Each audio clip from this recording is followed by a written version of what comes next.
Hello, everybody. This is quite an occasion, isn't it? Very unusual to find ourselves in this sort of situation. But I really have to congratulate the organizers of the CME conference. This is the 4th annual conference. And to think that it's all going to be virtual, well, that really is the situation in which we find ourselves. But I have confidence in the organizers. I was with them last year and I saw what they put together. And I'm not surprised that they have been up and doing, that they've been enthusiastic, and they've been able to put together this 4th annual conference. I've been asked to talk about communication today. And in fact, I almost began by saying, welcome to the news at 10. It's almost as if we're back in the news studio, but that's not the case. You know, we found ourselves in an interesting situation.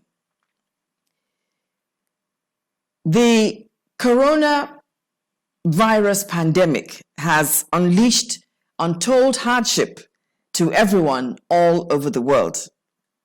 Everyone has been affected in one way or the other. Obviously, the health sector has been affected. The economy also has had its own fair share of troubles. And another sector that has been greatly affected is the education sector. In fact, it has almost been left comatose, not just in Nigeria, but all over the world. So all these sectors, though, are gradually waking up after the lockdown. But the question we have to ask ourselves is, where are we with education? I'm sure if you look at this slide, you will say to yourself, oh, once upon a time, we spent our school days in classrooms. We had teachers, live teachers. We had live children. We had interaction. In fact, we had fun. Those were the days. But unfortunately, as we all know, something happened. Along came the COVID-19 scenario. Now the situation is completely different. Now we have empty classrooms. However beautifully decorated they are still empty. We have teachers that are, well, some of them are frankly jobless. Some are occupied because they have the necessary skills to be occupied, but there are many that really don't have anything to do. And so this is our reality now. An empty classroom with a teacher who probably has so much time on his or her hands. And that can't be good. An idle teacher means many, many students who are not being taught.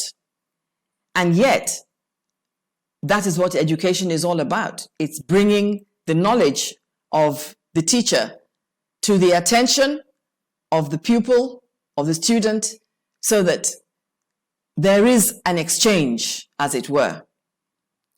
So here we are with our present reality of an empty classroom with a teacher being idle. In other words, what we have is a crisis. Now, an American diplomat, Mike Mansfield, said, "The crisis you have to worry about most is the one you don't see coming." And let's face it, nobody, absolutely nobody, saw the coronavirus pandemic coming. Certainly the teachers didn't, the principals didn't, the ministry didn't, the church didn't, the priests didn't. Nobody saw the pandemic coming. And when you're in that kind of a situation, then, well, what do? Do you sit down, fold your hands and say, well, it's too bad, there's nothing I can do about it? Or do you pick yourself up, come up with solutions, come up with ideas that will help you overcome the crisis? Would you be like Winston Churchill, who said, a pessimist sees the difficulty in every opportunity. An optimist sees the opportunity in every difficulty. Of course, you know that Winston Churchill was Prime Minister of Great Britain during the war years, and he was a very dogged fighter. He didn't let anything get the better of him. As far as he was concerned, he was going to fight until he won. And ladies and gentlemen, that is our situation with education in Nigeria and the world over. We have to fight until we win. And I presume it is because of that fight, it's because of that, that challenge that we have, that the organizers came up with this theme for this 4th annual conference. Creativity left side up. But you know what? Since I've been asked to speak about communication, I've also had to become rather creative about communication. And so my answer to creativity left side up is communication right side down. And we're going to look at 3 major aspects. I have 3 main objectives. The first one is that I want us to redefine our terms of reference. Then I would like to identify communication challenges. And after that, I want us to enhance our capacity to embrace what we all now know as the new normal. So in redefining the terms, we have to have a change of heart. We have to have a change of mind, and we have to look at things differently. And John Kennedy, the late John Kennedy, ex-president of the United States of America, said this: when written in Chinese, crisis is composed of 2 characters. One represents danger, and the other represents opportunity. So for me, I want us to look at the opportunity that this crisis presents. And that is why I have said we are going to redefine the terms. We've all been talking about corona, corona, corona as a virus, and indeed it is. But if we look at it from a different perspective, let's see what corona could mean. For me, it means creating opportunities and relying on novel approaches. That is totally 360 degrees redefinition of the term corona. And I'm going to repeat it. Create opportunities relying on novel approaches. Now, last year, when the 3rd annual conference was held, and just before it, as a matter of fact, I was asked to speak about communication generally. Well, it happened to be online communication because the conveners of this conference put together a series of talks, a series of lectures, actually, not talks, a series of lectures.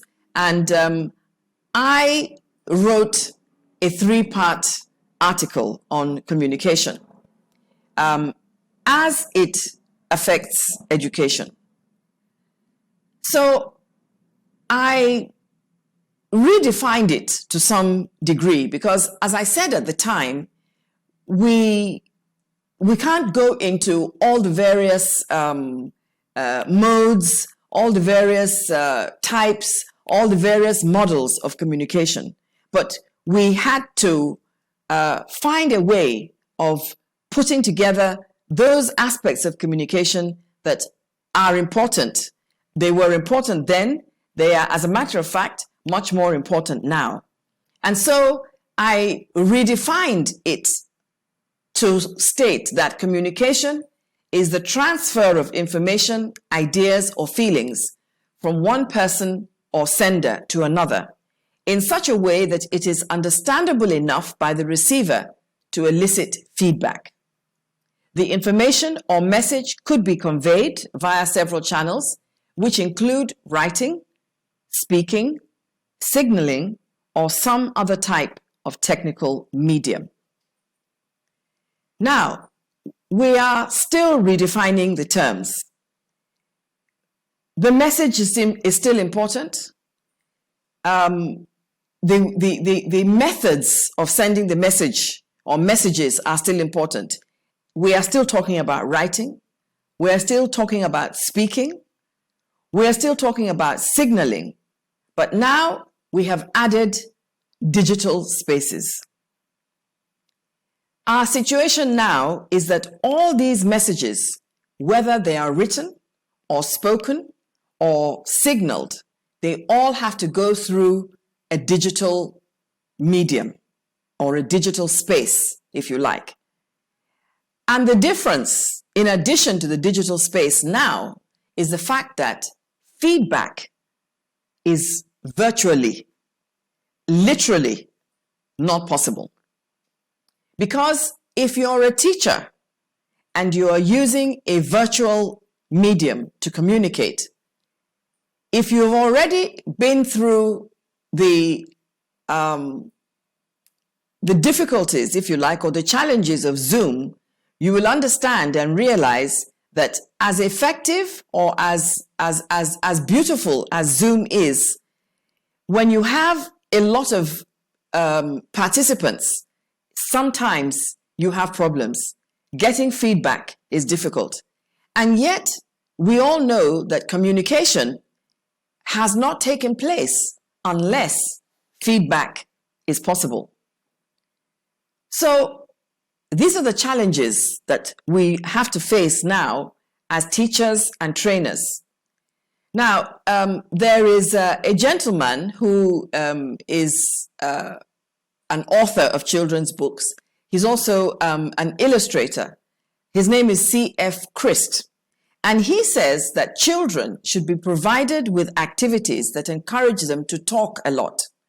This will help them to increase their use of words and improve their communication skills. That's all very well, and he's absolutely correct.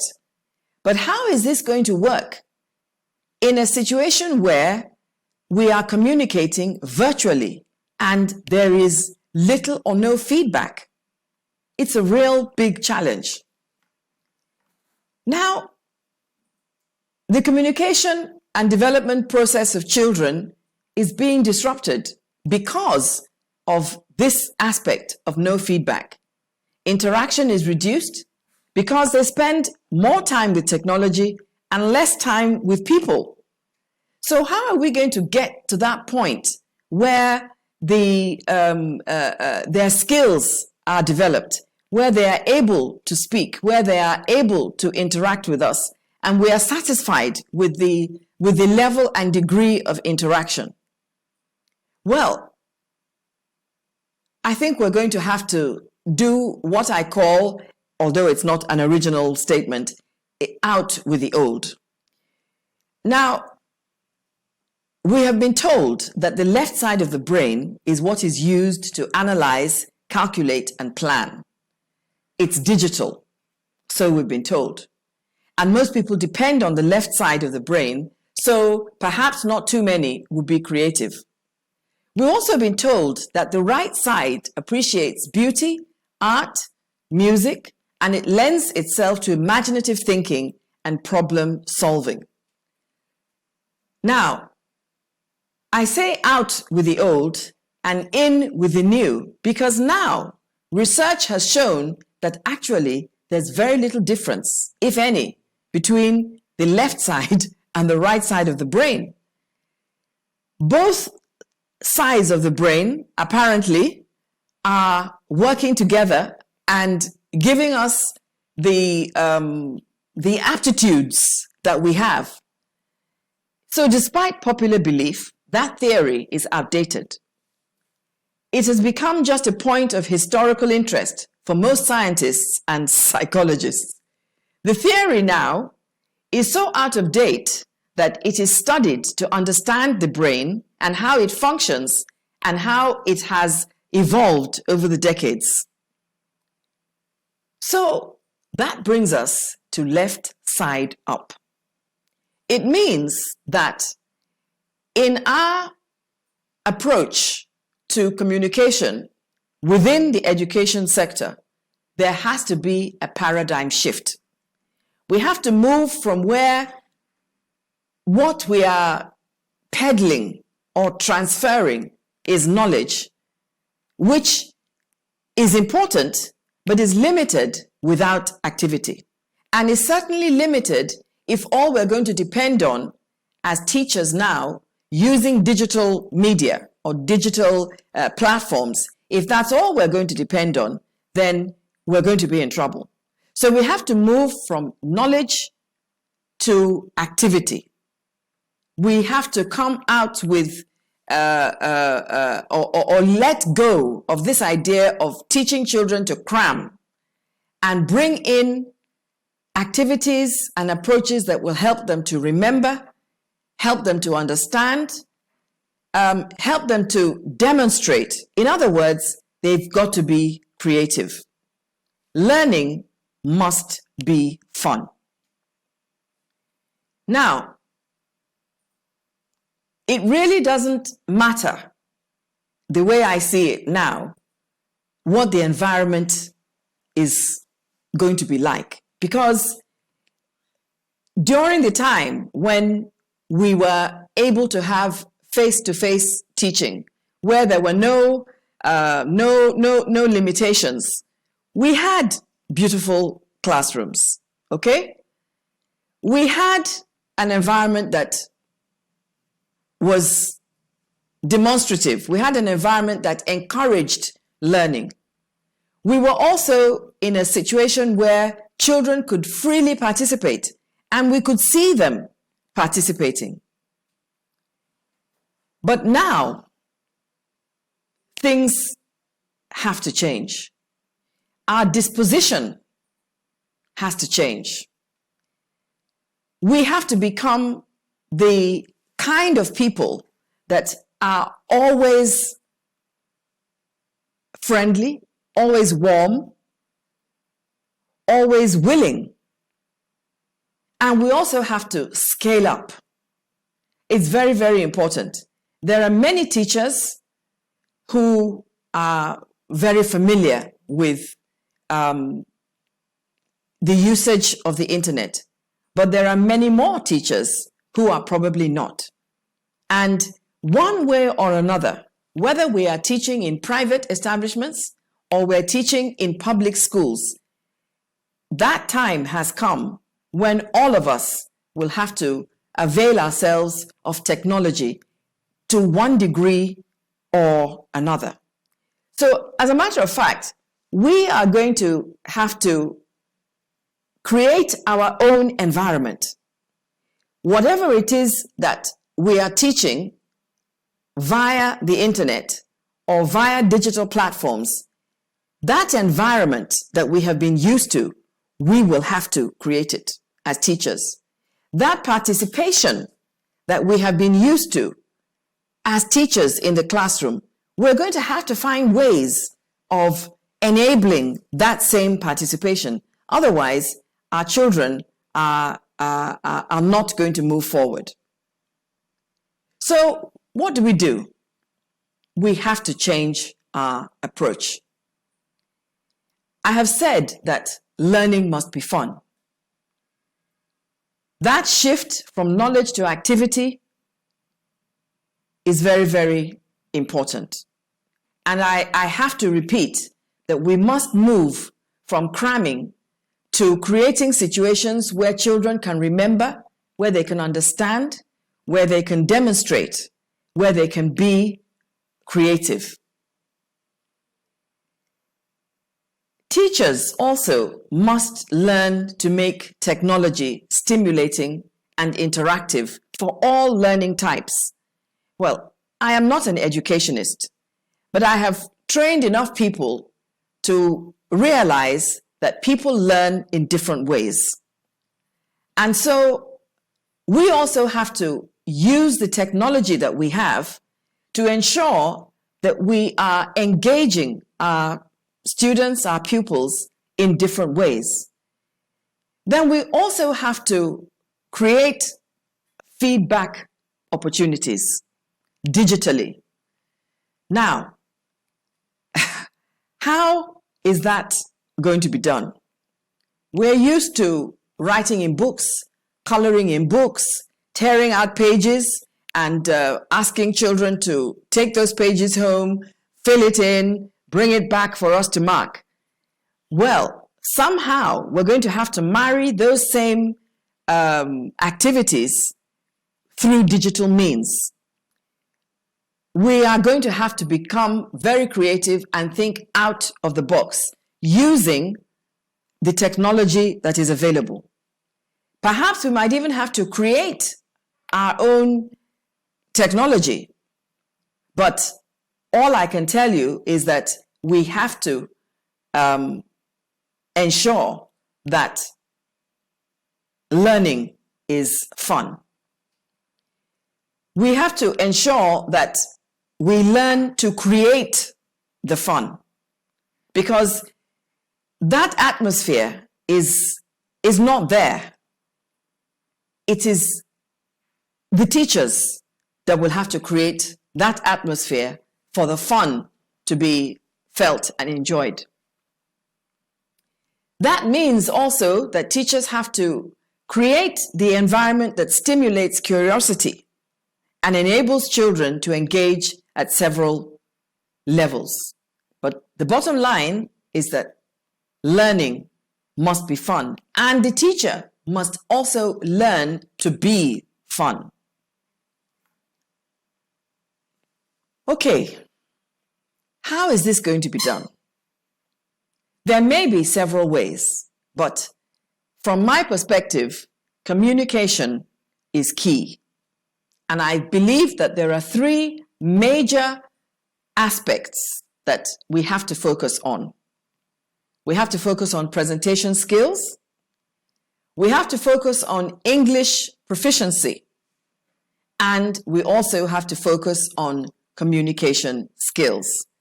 I hope you know that there is a difference between presentation skills and communication skills. Now, let's look at presentation skills first. When I teach broadcasters, I try to make them understand that there are four major aspects to presentation skills, and that it's necessary for them to fulfill the purpose of each presentation. And that has to be done by paying attention to four key aspects. One is being heard. The second is being understood. The third is being respected. And the fourth is being remembered. If we are able to achieve those four goals within a specific presentation, then we would have fulfilled the purpose of that presentation. All right, so let's look at the first goal. Heard. It is a question. How do you want to be heard? How do you want to get your message across? Have you ever wondered about how you sound? What kind of voice you have? We call it vocal image. Do you know what your vocal image is? And then, do you protect your voice? You're a teacher. You're talking all the time. Have you had situations where perhaps you've gone for a night vigil? You've been shouting, screaming all night, and you get to the classroom and all that comes out is a whisper. If it has worked in the classroom where you are standing face to face where you can move about and get close to the children to talk to them, it's not going to work when you have to teach them virtually. You might think that because you have a microphone, it will amplify your voice. It won't. It's actually garbage in and garbage out. So if you whisper into the microphone, it's a whisper that's going to come out. So think about how to protect your voice. Don't take it for granted. Do you know what affects it? What irritates it? For instance, cold water irritates my voice. And for years, I have not had a cold drink. I either drink hot beverages or I drink water that's at room temperature. So I know what's good for my voice. Do you know what's good for yours? Do you know how to enhance it? And if you do have problems, do you know how to restore it when it becomes husky? If you are going to be heard clearly through digital platforms, you have to make sure that your voice is not subjected to vocal abuse of any kind. You just can't afford to take your voice for granted. So the next question, understood. Well, do people understand you? Do your colleagues understand you? The children that you relate with, that you teach, do they understand you? We have to aim for clarity all the time. It has been said that the biggest communication problem is that we do not listen to understand. We listen to reply. Now that's not going to work. It is really not going to work because don't forget, the situation in which we're in now is that most people will not be able to reply. So how are we going to aim for clarity? What do we need to do? Our sentences need to be simple and short. We need to give specific directions when we're telling the children what we want them to do. We can't afford to go round and round in circles. Clear, specific directions that are unambiguous. So you must avoid vague terms. You can use repetition often too to reinforce what it is you want them to learn or understand. Now, many of us don't understand that we have to vary our voices. We have to vary the way we speak. That means that the tone of your voice, the pitch, and the pace need to be varied. You can't just speak on a monotonous note all the time and expect that people will listen. At the end of the day, in fact, maybe within 5 or 10 minutes, the children will be fast asleep. So there has to be energy. You have to change your pace, change your pitch, change your volume from time to time. Your thoughts need to be structured. So before you start, you must be very clear about what it is you want to teach them. And of course, you need to speak clearly. You need to project your voice. Don't rely on the microphone. The microphone, as I've said earlier, will only reproduce what you give it. So project your voice and try to avoid using long words. I understand that we have to teach the children and that as they move from one class to one year to another, that their vocabulary will become, a little more challenging. The words will become more complicated. But always keep it at the back of your mind that they are not in a position, if you're talking to them virtually, that they're not in a position to ask you to clarify that word that you have used that may be too difficult for them to understand. So even if you are going to use a difficult word, you need to explain it immediately so that it's clear. Now, respected. Yes, that might seem like an odd word to you, like a strange question, but it is important because your character is almost as important as the content that you're going to share with the students. You are the messenger Okay? At this point, you are the messenger. And the children have to get that message. So if you think of yourself in terms of being the message, when they watch you, when they listen to you, what do they see? Do they see somebody who is well-dressed, smart, neat, well turned out? Do they see somebody who has a smiling face? Do they hear warmth in your voice? If you don't portray those things, then you'll send a negative message across. And once that is established, almost everything that you say afterwards will not be fully accepted. So self-confidence. You need to have self-confidence so that when you speak, when you give them instructions, they will obey, they will comply with what you ask them to do.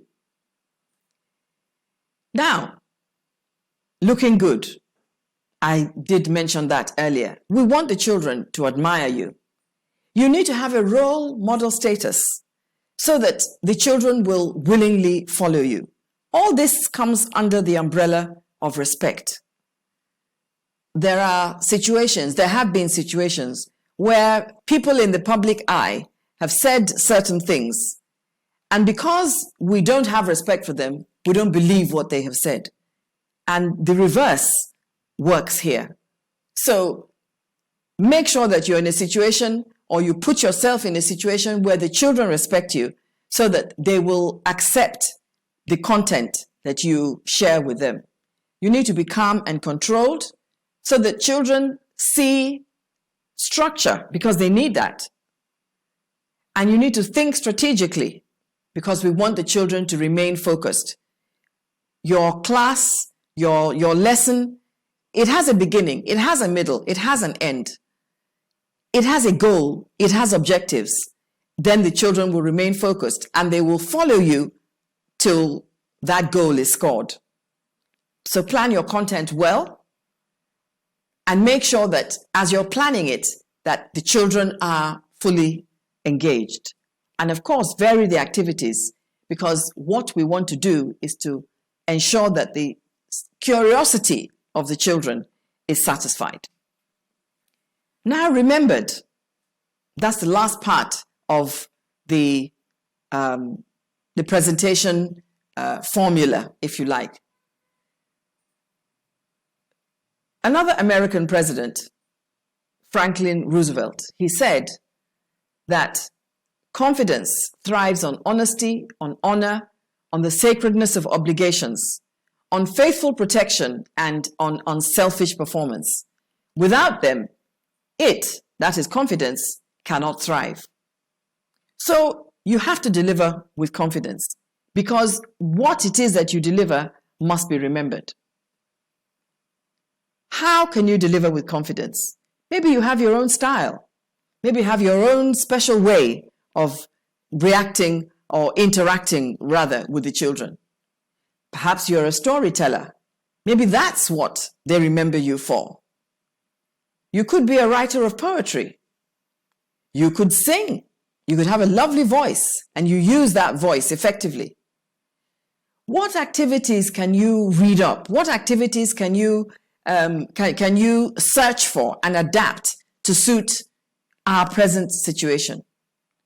Maybe you're an artist, like the convener of this conference, Ebenezer ODETOLA. He's an artist, but look at what he's done as an artist, as a fine artist. Are you friendly? Will we remember you for being a friendly person? Or will we remember you as somebody who's always scowling and frowning? Let's put ourselves in a situation where the children remember you, remember your content for good. Now, the second part of the communication triangle or pyramid is English proficiency. Well, your language of communication must be first class.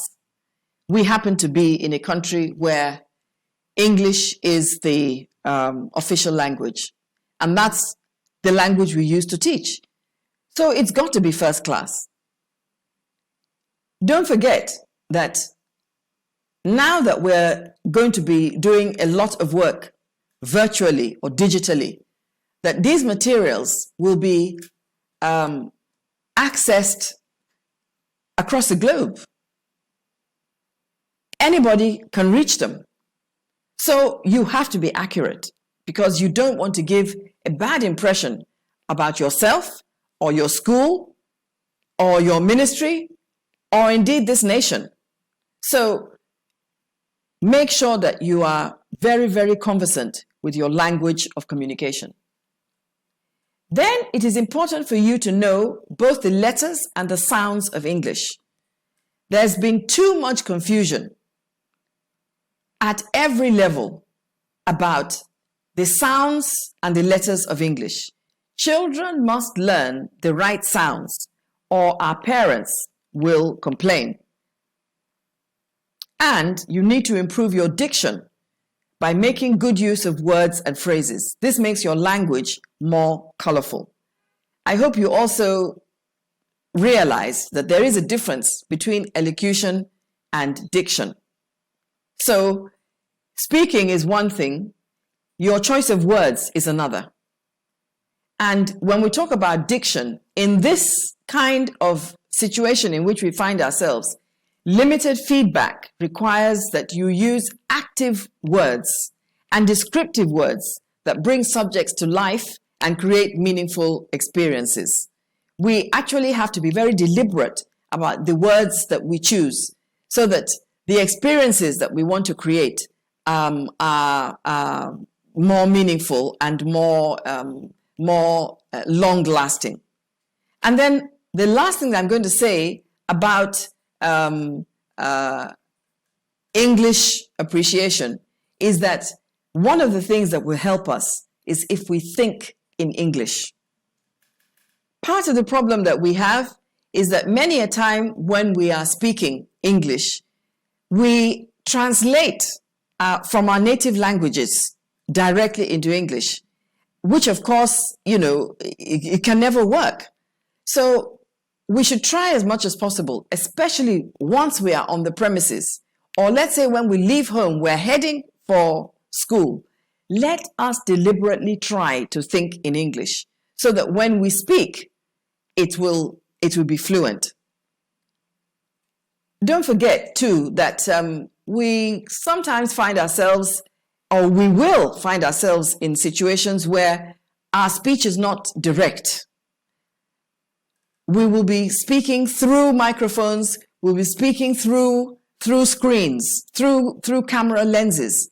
And honestly, it is not just visuals that become distorted.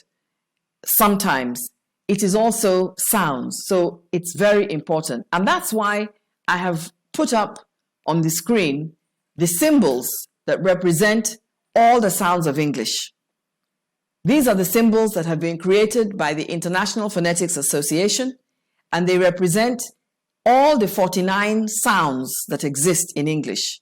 All the vowels, the short ones, 7 of them, the long ones, 5 of them, the double sounds, which are known as diphthongs, 8 of them, the triple sounds, which are known as triphthongs, 5 of them, and then 24 consonant sounds. It is absolutely essential for every teacher to be well-versed in each of these units of sound, because when children ask you questions, you must be able to answer. And as I've said earlier, when you speak now through the digital platforms, people from other parts of the world will listen to you. So it won't be just children that are learning. Other people also who perhaps are learning to speak English could very well key into your presentations, and you've just got to get those English sounds, or those sounds of English, let me put it that way. You've got to get them right. There are resource materials. In the broadcast profession, we are familiar with the Cambridge English Pronouncing Dictionary, made popular by Daniel Jones. That's what we have in most of the radio stations and TV stations around the country. And there are thousands of words in that book. But the book is useless if you have not learnt how to recognize the sounds of English. You won't be able to learn or you won't be able to pronounce the words as they have been written phonetically in this dictionary if you do not know what those sounds are. I've also written a book called Strictly Speaking, and there's a CD that goes with it, and it is my hope that when people use this book, it will also help them to improve on their spoken English. Okay, so the third aspect is communication skills. For stronger impact, always adapt your communication style to the receiver. Of course, as you move from one year to another, from one class to another, the ages of the children will change. And therefore, you will have to adapt your style little by little as you go along, but always making sure that you stay true to the basics that we have talked about. And in looking at communication skills, we need to understand that it is actually not about us. All we are the messengers. What we need to do is to make sure that we, as the vehicle, pass the message across to those for whom it is intended. So it's all about them. Whether they are in a classroom in a rural area, whether they're in a classroom in a different country, in a different nation, whether they are in a classroom where you have apparently a perfect setting, the truth is it is all about them. And let us not assume that it is just when the environment is beautiful. It's not just when everything is working the way it should that we make the effort to ensure that things keep ticking. Children who are vulnerable or who are in situations where the environment is not so perfect have as much right to the knowledge that you have. They have as much right to being built, to learning, to having a good time. And the truth is that many of them are just as keen, if not more keen, to learn, to imbibe and absorb all the information and knowledge that you have. So we will have to extend ourselves. We will have to make sure that we always have it at the back of our minds that it's not about us, that it's all about them. So what is it going to take communicating now? Well, obviously, many of us will communicate through our laptops or our systems, whatever it is that we have, whatever device we have, many of us are going to be communicating that way. But at the same time, there are also going to be many who will still be in a situation where, with, of course, the various precautionary measures that we've been asked to take, they will also be communicating directly with some of the children. So what are the resources that we have as communicators? We need to think very, very well. Plan everything before we actually get to the point of direct communication. The other resource that we have is listening. We need to create opportunities where we can listen. Of course, speaking is another one. And that is probably the one that we will engage in more than the others. But let us not forget that there is also non-verbal communication. As we are talking, people are looking at us. The children are watching our facial expressions. They are they are keying into those non-verbal aspects of communication that go along with speech. But for me, in this situation now, we have to add one more resource. That is performing. I can almost hear you saying to yourselves, me, perform?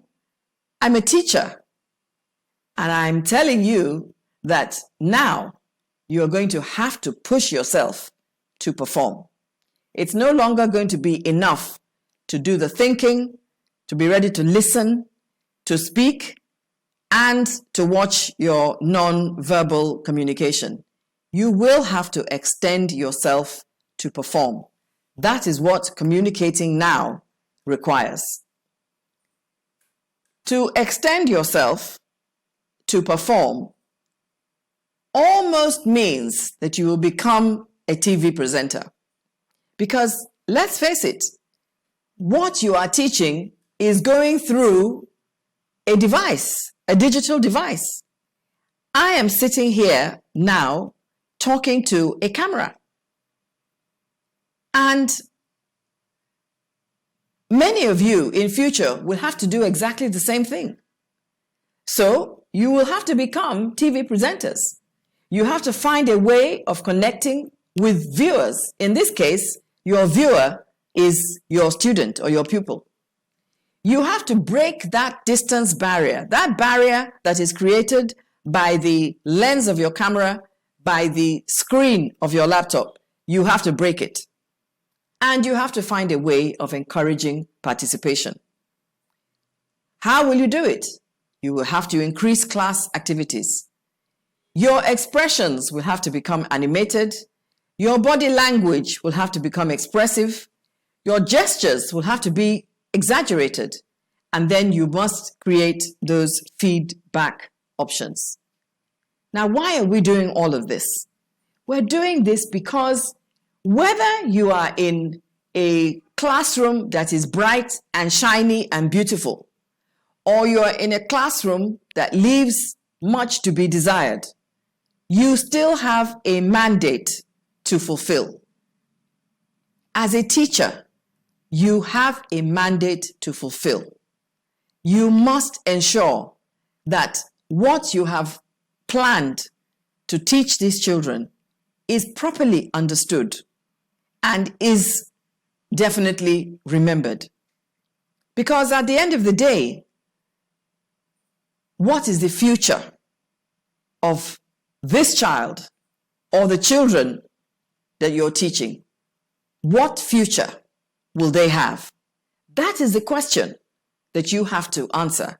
That is a question that you have to ask yourself time and time again. Am I fulfilling the mandate? Am I teaching? Do they understand? Do they hear me? Will they remember what I've taught them? Thank you.